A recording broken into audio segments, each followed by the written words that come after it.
What's going on, everybody? Jerry here, and I am going to try my best to address one of the greatest questions of all time. What happens when we die? Okay? This is a tough one, baby. Right? I can't pretend to know everything. Some things I believe are beyond our comprehension. Okay? Now, what happens when we die? Let's see. You have to think about what we are, who we are, what are we, what do we consist of. We have this body, we are obviously not this body. Are we what is animating this body?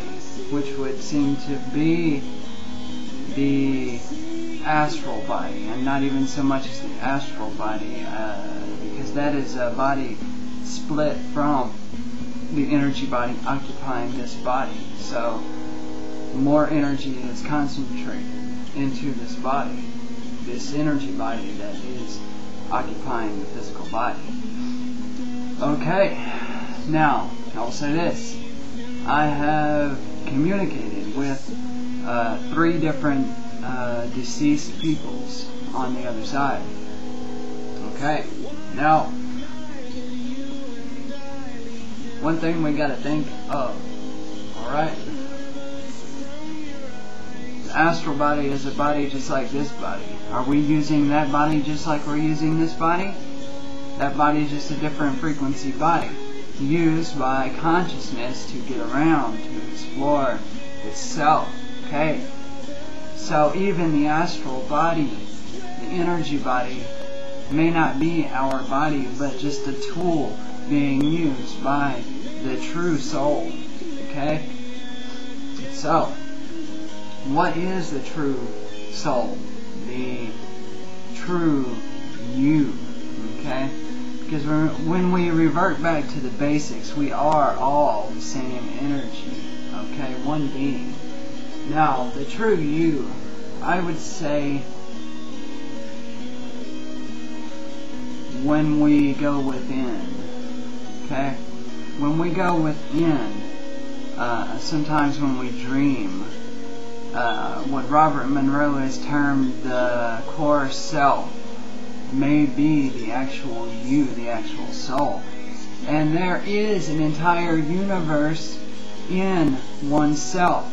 Each person has an entire universe in their self, made up of all your experiences, all the beings that you have been and lives that you have lived. All the knowledge contained is within that core self. And this could possibly be the soul, because we can go in, but then we can go out into the energy or astral bodies and explore to other dimensions. So it's possible this is the conscious universe that we go within and then go out of to explore. It's a possibility. It's not an absolute. I don't know this. Okay. I won't pretend to know that. So, I can tell you this. If you need to prove to yourself that there is an afterlife, learn to astral project, learn the technique, train and do it. One can only prove this to themselves. You can be told thousands of times, but until you experience this for yourself, you won't know without a doubt. Okay? I know this without a doubt, that life is continuous. Now, so what happens when you die? And I've seen beings on the other side and observed somewhat of this process. Now, Muldoon used to say that the cord is connected to the physical body. It's actually connected to the other energy body, which is the extended energy body. Okay? And then that body is occupying the physical. So, he would say that if this cord was severed, one would be deceased. So the cord cannot sever. There's 2 energy bodies. You couldn't sever the cord and be your astral body and the other body energy be left behind with your physical, and realize there was another energy body inside there. expended energy by you. So when you leave, it's not so much as the cord being severed, but ceasing to exist. So your energy is split when traveling out of body. That energy is not split when deceased. It's all compacted together into one energy. So complete awareness, lucidity is in there. And it is possible, though, that when you die, and this is how some ghosts get trapped doing what they were doing. They became a routine, and they've done this over and over and over, and then if they die suddenly, they're still doing it without realizing that awareness is not flashed before them. Someone has not come to them and said, hey, think, stop and think, and brought that awareness to light to realize that they are deceased. Okay. But generally you will process your life once dead.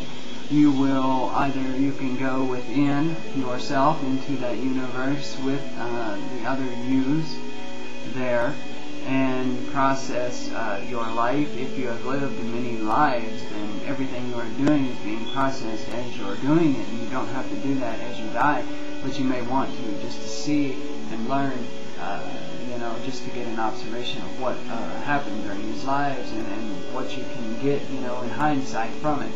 So you can go to what is termed the non-physical realities. These are just beyond the star field. Okay? So real time zone, star field, non-physical realities. And you can create your own little slice of heaven, as I say, over there, where you take your time to heal from all that you've experienced in this life. Maybe you've been through a whole lot. You need this time. You just need time to think things over and go through what you've done, or even plan your next physical life, whether it be here or somewhere else. Okay?